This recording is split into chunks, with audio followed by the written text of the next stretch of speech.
Hello friends, मैं राजीव कुमार आप सभी का इस मैथमेटिक्स गुरु चैनल में बहुत बहुत स्वागत करता हूं। आज हम लोग क्लास 11th का सेट थ्योरी पढ़ने जा रहे हैं। Sets, the collection of well defined objects and numbers are called sets. The elements of sets placed inside a middle bracket and named by capital letter A B C D. जैसा कि definition में एक word है well defined. Well defined का क्या मतलब है, तो इसको एक एग्जांपल से समझते हैं। आपको बोला जाए कि two best prime minister of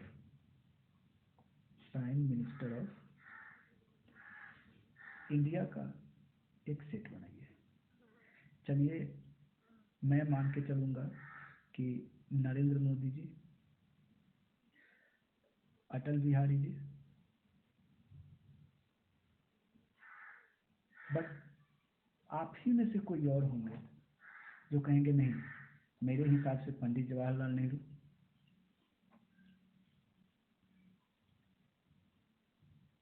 या मनमोहन सिंह। कोई तीसरे आएंगे, वो कहेंगे नहीं, कोई और होगा। चौथे आएंगे, वो कहेंगे नहीं, ये दो होगा।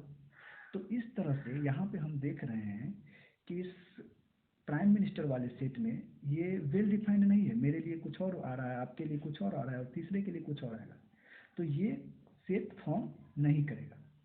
बट इसके जगह अगर हम बोले the set of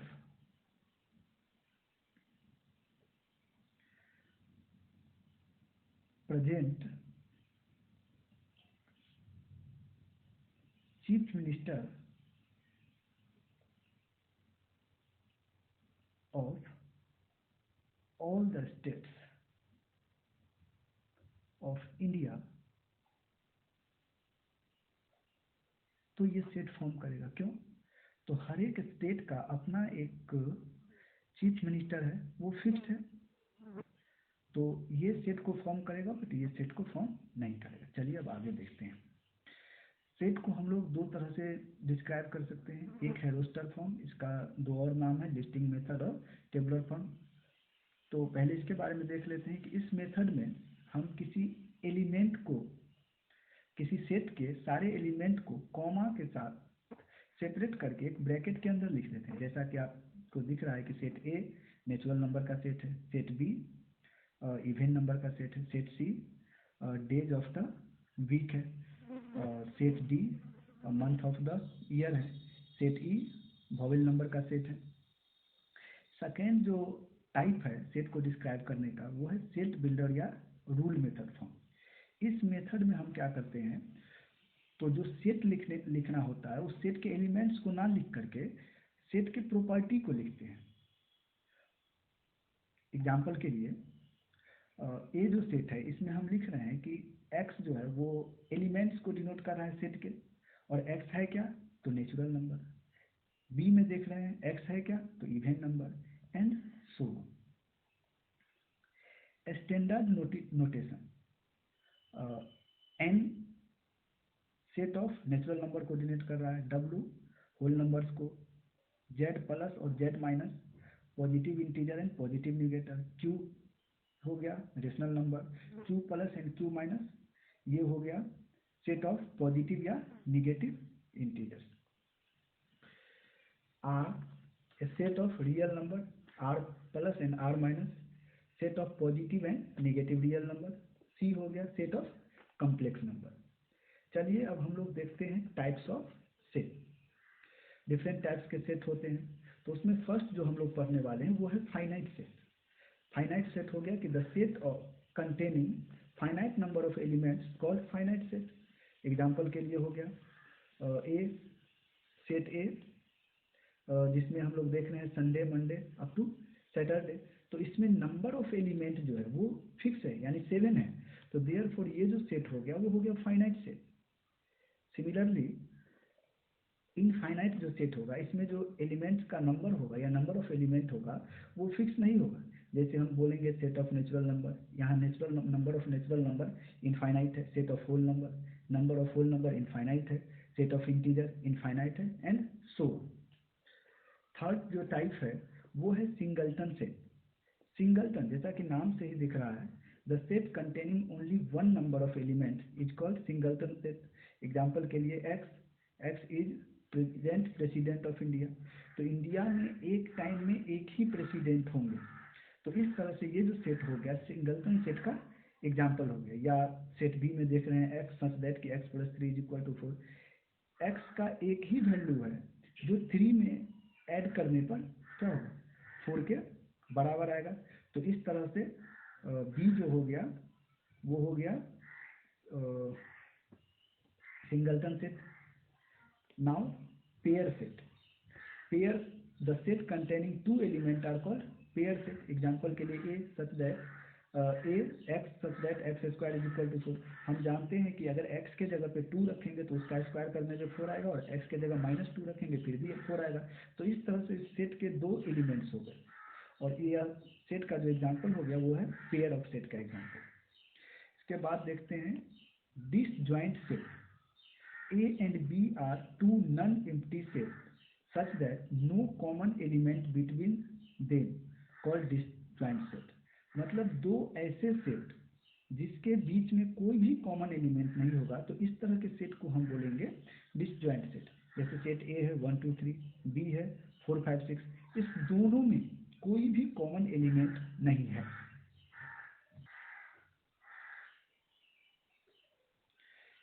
A intersection B is equal to 5, अभी अभी जो हम लोग पढ़े डिसजॉइंट सेट जहाँ कोई भी कॉमन एलिमेंट नहीं है, तो इसको पढ़ते हैं A intersection B. Here A intersection B जो हो गया वो 5 है। 5 का मतलब एक भी एलिमेंट इस सेट में प्रेजेंट नहीं है। Here A and B are disjoint set. Null और empty set, those set in which no element is known as null or empty set, या वाइड सेट भी उसको बोलते हैं। एग्जाम्पल के लिए A is a set where x is element such that कि x square is equal to -2। अब आपको पता होगा कि कोई भी रियल नंबर ऐसा नहीं है जिसको स्क्वायर करेंगे तो वैल्यू कितना आएगा, -2। तो इस तरह से ये जो सेट हो गया वो हो गया नल या एम्प्टी सेट। अब देखते हैं subset. A and B are two sets.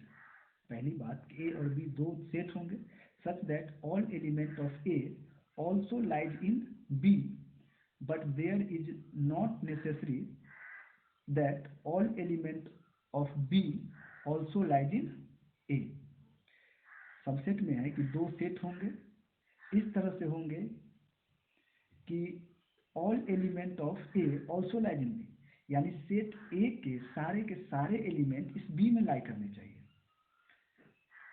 और ये जरूरी नहीं है कि बी के भी सारे एलिमेंट ए में लाई कर, लेकिन ये जरूरी है कि किसी एक सेट का सारा एलिमेंट दूसरे सेट में लाई करे।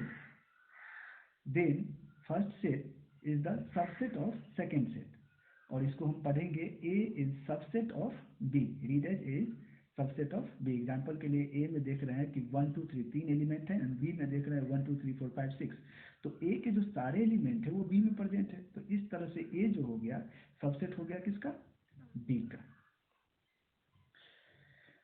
अब आप जो ये साइन देख रहे हैं ये डिनोट करता है कि बी ए का सबसेट नहीं है, और इसको पढ़ेंगे कैसे, तो B is not subset of A. If A is equal to A B C, मतलब ए एक सेट है जिसके एलिमेंट है small a small b and small c, then it's subset, इसके जो सबसेट होंगे 5 a B c a b b c a c and a B c. अब इसको लिखेंगे कैसे, तो चलिए देखते हैं। ए एक सेट था जिसके एलिमेंट्स थे ए बी सी, और जब इसका सबसेट लिखना हो तो सबसे पहले हम क्या करते हैं कि 5 जो होता है 5 वो सारे सेट का सबसेट होता है। इसके बाद इसका फर्स्ट एलिमेंट लीजिए ए, ये एक सबसेट हुआ। सेकेंड एलिमेंट लीजिए बी, ये भी इसका एक सबसेट हुआ। थर्ड एलिमेंट सी, ये भी इसका एक सबसेट हुआ।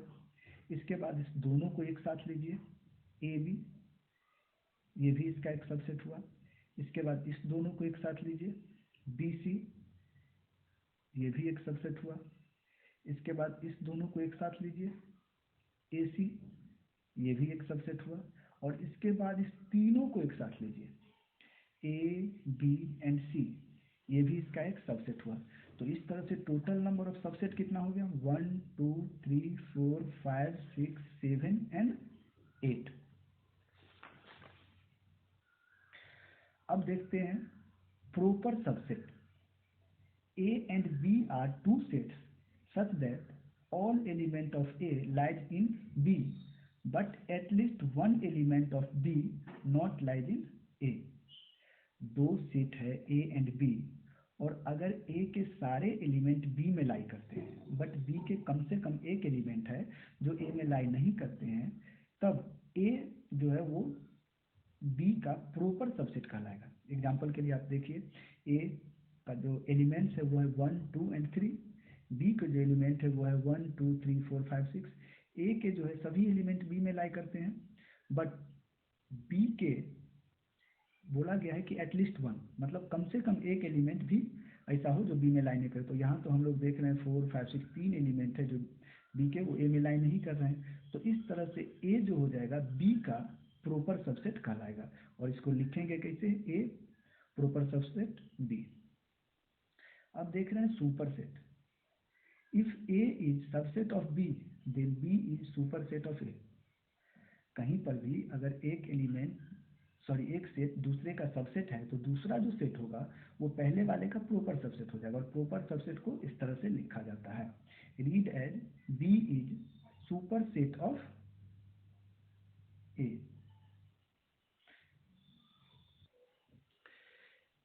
चलिए ए के जो एलिमेंट्स है वो है 1 2 एंड 3, एंड बी के जो एलिमेंट है 1 2 3 4।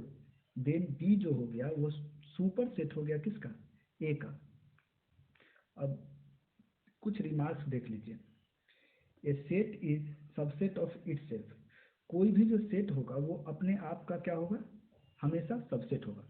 Phi is subset of all sets. जैसा कि हम लोग देखे हैं कि इस सेट ए में फाई सबसेट है, एंड ए बी सी जो सेट था वो भी अपने सेट का क्या है? सबसेट है। थर्ड थिंग है, if a set has an element then total number of subset is equal to 2 to the power n। किसी भी सेट ए में नंबर ऑफ एलिमेंट अगर n है तो उस सेट के टोटल नंबर ऑफ सबसेट जो हो जाएंगे वो 2 to the power n हो जाएंगे। एग्जाम्पल के लिए अगर मान लेते हैं कोई एक सेट है जिसमें नंबर ऑफ एलिमेंट 2 है, तो उसके जो नंबर ऑफ सबसेट होंगे, नंबर ऑफ सबसेट वो क्या हो जाएंगे? 2 to the power 2 is equal to 4। अगर नंबर ऑफ एलिमेंट 3 है देन नंबर ऑफ सबसेट जो हो जाएंगे वो हो जाएगा 2 to the power 3 यानी 8। नंबर ऑफ एलिमेंट अगर 4 है देन नंबर ऑफ सबसेट जो हो जाएगा वो हो जाएगा आपका 16 एंड सो। अब कुछ एग्जांपल्स देख लीजिए। ए इज इक्वल टू 2 3 4, मतलब ए एक सब सेट है जिसके एलिमेंट्स है 2 3 and 4। Find its all subset. ये जो एग्जांपल है टोटल नंबर ऑफ सबसेट लिखने का, ये बिल्कुल इसी की तरह है जैसा कि हम लोगों ने एग्जांपल में देखा है। एक सेट था जिसके 3 एलिमेंट थे ABC, और यहाँ जो सेट है उसके एलिमेंट है 2 3 4। तो इसमें 8 सबसेट बनेंगे और number of subset 2 to the power 2 is equal to 8। और similarly A has 4 element 2 3 7 and 11। तो यहाँ हम लोगों ने देखा है कि नंबर ऑफ जब 4 एलिमेंट होता है तो उस केस में जो नंबर ऑफ सबसेट होते हैं 2 to the power 4 हो जाएंगे यानी 16 हो जाएंगे। तो इस तरह से ये 16 हो गया।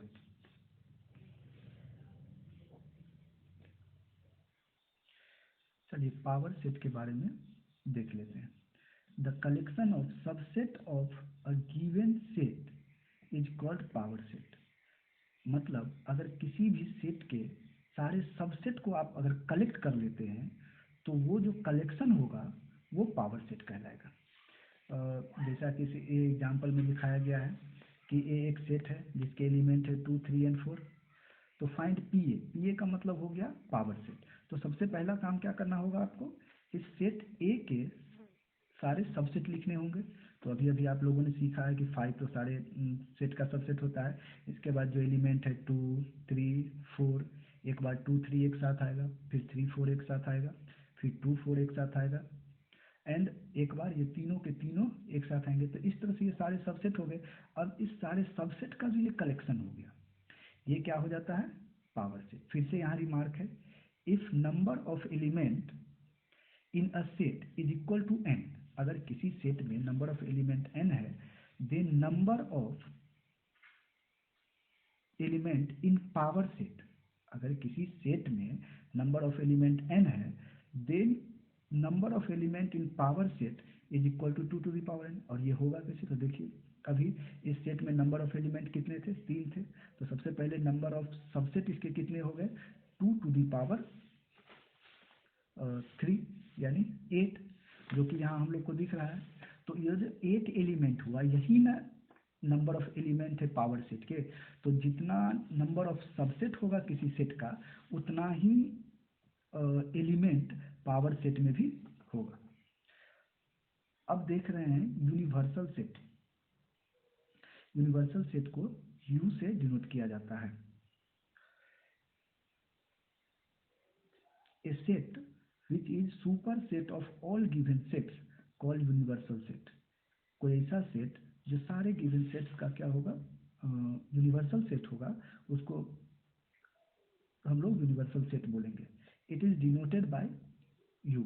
एग्जाम्पल के लिए 1, 2, 3, 4, 5, 6 ये एक सेट है, एक दूसरा सेट है ए, एंड तीसरा बी, एंड चौथा सी। तो ए के जो दोनों एलिमेंट है इस सेट में लाई कर रहे हैं, बी के भी दोनों एलिमेंट इसमें लाई कर रहे हैं, सी के भी दोनों एलिमेंट इसमें लाई कर रहे हैं। तो इस तरह से जो ये सबसेट यू है वो set A, set B and set C के यूनिवर्सल सेट हो गए। If A is subset of B and B is also subset of A, then A is equal to B. Simple सी बात है कि दो सेट है और कह रहा है कि सेट ए के जो है वो इक्वल है सेट बी के। तो इसका मतलब also subset of, sorry, if A is subset of B and B is also subset, अगर दो सेट है जिसमें ए सबसेट है बी का और बी सबसेट है ए का, दिस दैट मीन्स ये दोनों के दोनों क्या होंगे, इक्वल सेट होंगे। यानी A subset of B and B subset of A, then A is equal to B. Equivalent set, if two set having same number of elements then it is said to be equivalent set। कोई भी दो set होंगे जिसमें number of element क्या होंगे, same होंगे, then दोनों set क्या कहलाएंगे, इक्विवेलेंट सेट। एग्जांपल के लिए आप देख लीजिए कि एक सेट ए है जिसमें एलिमेंट है 2, 3, 4, और एक दूसरा सेट है बी जिसमें नंबर ऑफ एलिमेंट है ए, बी, सी। हमें यहाँ इस सेट में और इस सेट में कौन कौन से एलिमेंट है वो नहीं देखना है, हमको देखना है कि इस सेट में और इस सेट में नंबर ऑफ एलिमेंट कितने हैं। तो अगर इसमें बात किया जाए नंबर ऑफ एलिमेंट की, तो वो कितना दिख रहा है, 3 दिख रहा है, 3 दिख रहा है। और इसमें भी देखना है कि नंबर ऑफ एलिमेंट कितना है सेट बी में, तो वो है आपको 3। तो देयरफॉर ए एंड बी जो हो गए वो आपको इक्विवेलेंट सेट हो गए। इसके बाद देख लेते हैं comparable set. Two sets A and B are comparable if A is subset of B और B is subset of A। Simple है, कोई भी दो सेट होगा जो जिसमें A भी सबसेट होगा B का और B भी सबसेट होगा A का, देन हम बोलेंगे दोनों सेट कंपेरेबल है। अब देखते हैं non comparable set. For two sets A and B, if neither A is subset of B nor B is subset of A, then A and B are called non comparable set। चलिए अब एक है union of sets. ये union क्या होता है, तो if A and B are two sets then union of A and B contains all elements of A and B. दो सेट होंगे ए एंड बी, तो उस केस में यूनियन जो होगा सेट ए एंड बी का, उसमें ए एंड बी के सारे एलिमेंट क्या होंगे, वो प्रेजेंट होंगे, रिपीटेशन नहीं होगा बट प्रेजेंट होंगे। एग्जाम्पल के लिए आप देखिए, चलिए हम एक सेट लेते हैं ए, जिसमें एलिमेंट है A B C D.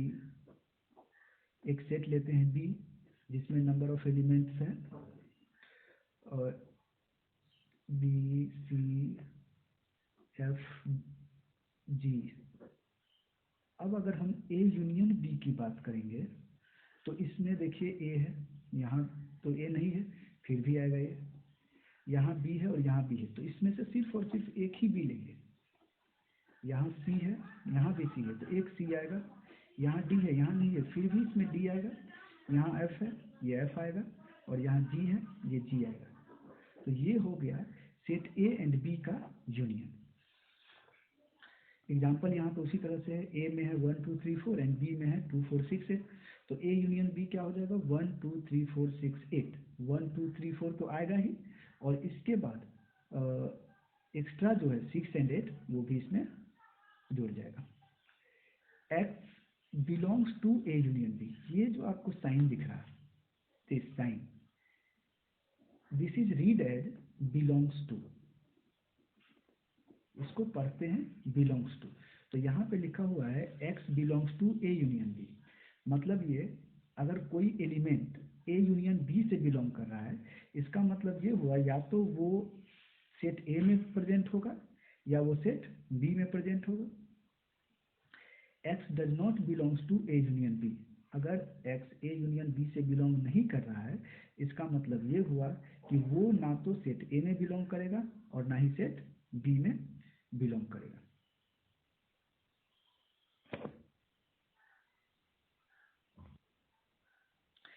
Intersection of sets. If A and B are two sets, then intersection of A and B contains common element of A and B. Example के लिए अगर A में 1 2 3 4 4 element है, B में 2 4 6 8 4 element है, तो A intersection B जो होगा, इसमें सिर्फ और सिर्फ दोनों सेट के कॉमन एलिमेंट को ही हम इंक्लूड करेंगे। यहाँ 1 है लेकिन इस सेट में नहीं है तो नहीं लेंगे, यहाँ 2 है और यहाँ भी 2 है, तो इस कॉमन वाले 2 को हम इस ए इंटरसेक्शन बी में ले लेंगे। यहाँ पे देख रहे हैं 3 है, यहाँ नहीं है तो नहीं लेंगे। 4 है, इसमें भी 4 है, कॉमन है, तो इसको 4 को लेंगे। तो इस तरह से A intersection B is equal to common element of set A and B. X belongs to A intersection B, then x belongs to A and x belongs to B.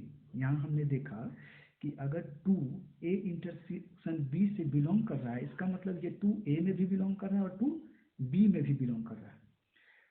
Similarly अगर 4 इसमें बिलोंग कर रहा है तो 4 ए में भी belong कर रहा है और बी में भी बिलोंग कर रहा है। अगर x does not belongs to A intersection B, तो इसका मतलब ये हुआ कि हो सकता है वो एलिमेंट या तो ए में बिलोंग नहीं कर रहा होगा या बी में बिलोंग नहीं कर रहा होगा, या लेकिन अगर जब तक वो दोनों में बिलोंग नहीं करेगा तब तक हम इंटरसेक्शन बी में उसको रख नहीं सकते। चलिए देखते हैं डिफरेंस ऑफ सेट्स। जैसा कि आप लोगों ने जोड़ घटाव तो पढ़ा ही होगा, तो यहाँ पे हम सेट्स का डिफरेंस देखेंगे। सेट्स का डिफरेंस क्या होगा, तो difference of two sets A and B denoted by A minus B. देख लीजिए, दो सेट का जो डिफरेंस होता है यहाँ लिखते हैं A minus B. A minus B contains element of A which is not common in A and B. A minus B में बस वही एलिमेंट बच जाएंगे जो ए एंड बी में कॉमन नहीं होगा। देखिए ये कितना आसान है। अगर मान लेते हैं कि ए कोई सेट है जिसके एलिमेंट है 2 3 5 9, और बी कोई दूसरे सेट है जिसमें एलिमेंट है 1 2 3 4 5। अब अगर ए माइनस बी बोला जा रहा है तो आपको क्या करना है, इसमें 2 है, इसमें खोजना है 2 है तो इसको काट दीजिए। इसमें 3 है, इसमें भी आपको 3 ढूंढना है, अगर मिल गया तो काट दीजिए। यहाँ 5 है, इसमें भी 5 मिल रहा है तो ये भी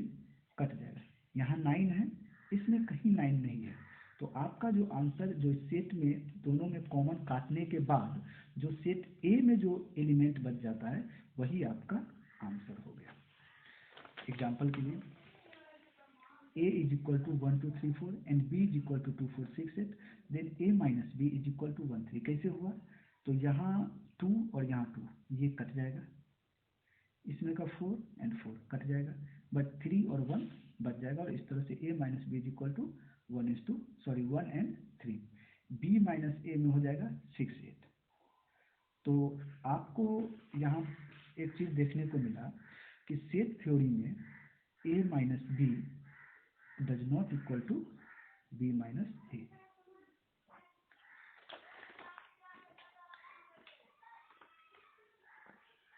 अब देखते हैं सिमेट्रिक डिफरेंस। सिमेट्रिक डिफरेंस क्या होता है? तो symmetric difference of two set a and b is denoted by a star b और a triangle b। Symmetric difference जो होता है सेट्स का वो होता है a यूनियन b और minus a intersection b। Example से समझते हैं। अगर फिर से मान लेते हैं कि दो सेट दिया हुआ है, a इज इक्वल टू है 1 2 3 4 and b is equal to है 3 4 5 6। अब आपको अगर निकालना है a symmetric difference b, then आपको निकालना होगा सबसे पहले a यूनियन b और उसमें से आपको माइनस करना पड़ेगा a intersection b। a union b निकालने का हम लोगों ने तरीका क्या सीखा था कि a यूनियन b जो होता था वो इसका जो दोनों में प्रेजेंट होता था उसको हम लोग क्या करते थे, एक बार लेते थे और जो अकेले होता था उसको तो लिखते ही थे। जैसे यहाँ 1 है तो 1 लेंगे और 2 लेंगे, 3 दोनों में प्रेजेंट है तो एक ही बार लेंगे, 4 दोनों में प्रेजेंट है एक बार लेंगे, 3 4 तो आ ही गया है, यहाँ पे 5 और 6 ये हो गया आपका a यूनियन b। फिर आपको a इंटरसेक्शन b निकालना होगा और a इंटरसेक्शन b में बोले तो सिर्फ कॉमन एलिमेंट को इंक्लूड करते हैं, तो यहाँ भी 3 है और यहाँ भी 3 है, यहाँ भी 4 है, यहाँ भी 4 है, तो यही दो कॉमन एलिमेंट है 3 एंड 4। अब जब आपको माइनस करना है इसको, तो माइनस करते वक्त क्या बोले थे कि इसमें जो कॉमन है उसको काट दीजिए। तो यहाँ से 3 यहाँ से 3 कट गया, यहाँ से 4 यहाँ से 4 कट गया, तो पहले वाले सेट में जो एलिमेंट बच गया वही आपका डिफरेंस हो जाता है, यानी 1 2 5 6। यहाँ देख सकते हैं a में एलिमेंट है 1 2 3 4, b में है 2 4 6 8। a symmetric difference b is equal to a union b minus a intersection b, यानी 1 2 3 4 5 6 1 2 3 4 6 8 और माइनस 2 4, और इस तरह से a star b is equal to हो गया 1 3 6 8। क्यों? तो 2 4 यहाँ से ये 2 और ये 4 कॉमन है इसलिए इसको काट देंगे तो बचेगा 1 3 6 8। अब देखते हैं कंप्लीमेंट। ये कंप्लीमेंट क्या होता है? तो complement of set A denoted by A not और AC। A नॉट या AC is equal to universal set minus A। Example के लिए कि यूनिवर्सल सेट दिया हुआ है 1 2 3 4 5 6 7 और जो A सेट है वो है 1 2 3 4। तो अब यूनिवर्सल सेट में से सेट A को जो माइनस करेंगे वही आपका क्या हो जाएगा, कंप्लीमेंट ऑफ सेट A। तो अभी माइनस के लिए हम आपको सिखा चुके हैं कि जो कॉमन हो दोनों में उसको सबसे पहले काट दीजिए। तो जैसे यहाँ 1 है 1 कट गया, यहाँ 2 है 2 कट गया, 3 है 3 कट गया, 4 है 4 कट गया, बचा क्या 5 6 7। आंसर आपका हो गया ए कंप्लीमेंट 5 6 7। यूनिवर्सल सेट है 1 2 3 4 5 6 7 8। ए जो हो गया 1 2 3 4 5 है, बी है ये एंड सी है ये। तो इस केस में find A minus B intersection C, solution हो जाएगा 1 4 और आप इसको अब कर सकते हैं। चलिए कुछ स्टैंडर्ड नोटेशन देख लेते हैं।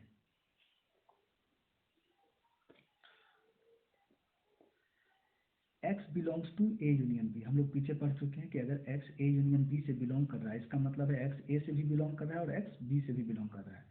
और अगर ए यूनियन बी से बिलोंग नहीं कर रहा है, इसका मतलब या तो वो ए से बिलोंग नहीं कर रहा है या बी से नहीं कर रहा है। X belongs A intersection B, अगर कोई एलिमेंट एक्स है जो ए इंटरसेक्शन बी से बिलोंग कर रहा है, इसका मतलब है वो ए से भी बिलोंग कर रहा है और बी से भी बिलोंग कर रहा है। और अगर नहीं बिलोंग कर रहा है, इसका मतलब वो दोनों में से किसी के साथ, किसी एक के साथ बिलोंग नहीं कर रहा है। X belongs A minus B, A minus B में हम आपको बताए हैं कि वो सिर्फ और सिर्फ ए से ही बिलोंग करेगा। ए माइनस बी से जो अगर जो एलिमेंट बिलोंग कर रहा है वो सिर्फ और सिर्फ ए से ही बिलोंग करेगा, वो बी से कभी भी बिलोंग नहीं कर सकता। और अगर एक्स बिलोंग्स करता है ए कंप्लीमेंट से, इसका मतलब वो तो कभी भी ए से बिलोंग कर ही नहीं सकता। अगर एक्स ए से बिलोंग कर रहा है तो वो ए कंप्लीमेंट बी से नहीं बिलोंग करेगा। और X belongs A union B के कंप्लीमेंट से, तो इसका मतलब वो एक्स ए यूनियन बी से बिलोंग नहीं करेगा। और अगर ए यूनियन बी से बिलोंग नहीं किया तो इसका मतलब एक्स ए से बिलोंग नहीं करेगा और एक्स बी से बिलोंग नहीं करेगा। इसी तरह से आप देख सकते हैं, अगर एक्स बिलोंग कर रहा है ए इंटरसेक्शन बी के कंप्लीमेंट से, तो इसका मतलब वो ए इंटरसेक्शन बी से बिलोंग नहीं करेगा, बी से बिलोंग नहीं करेगा, इसका मतलब है वो ए से बिलोंग नहीं करेगा या तो बी से बिलोंग नहीं करेगा। अगर एक्स ए सिमेट्रिक डिफरेंस बी से डिनोट कर रहा है, बिलोंग कर रहा है, तो उसका मतलब होगा कि एक्स ए इंटरसेक्शन बी से बिलोंग नहीं करेगा। और अगर एक्स ए इंटरसेक्शन बी से बिलोंग नहीं करता है, तो हम लोग पहले भी पढ़ चुके हैं कि एक्स ना तो ए से बिलोंग करेगा और एक्स ना तो आइदर ना तो ए से बिलोंग करेगा या बी से बिलोंग करेगा। Theorem A union A is equal to A होता है और A intersection A is equal to भी ए होता है, और इसको आइडेंपोटेंट लॉ बोलते हैं। Similarly A union phi is equal to phi होता है और A intersection U is equal to A होता है, इसको आइडेंटिटी लॉ बोलते हैं। ए का कंप्लीमेंट ए होता है और इसको इन्वोल्यूशन लॉ बोलते हैं। Number of element in A को एन ए से डिनोट करते हैं। और similarly you can see N जिसके भी साथ लगा हुआ है वो उस सेट के नंबर ऑफ एलिमेंट को डिनोट कर रहा है।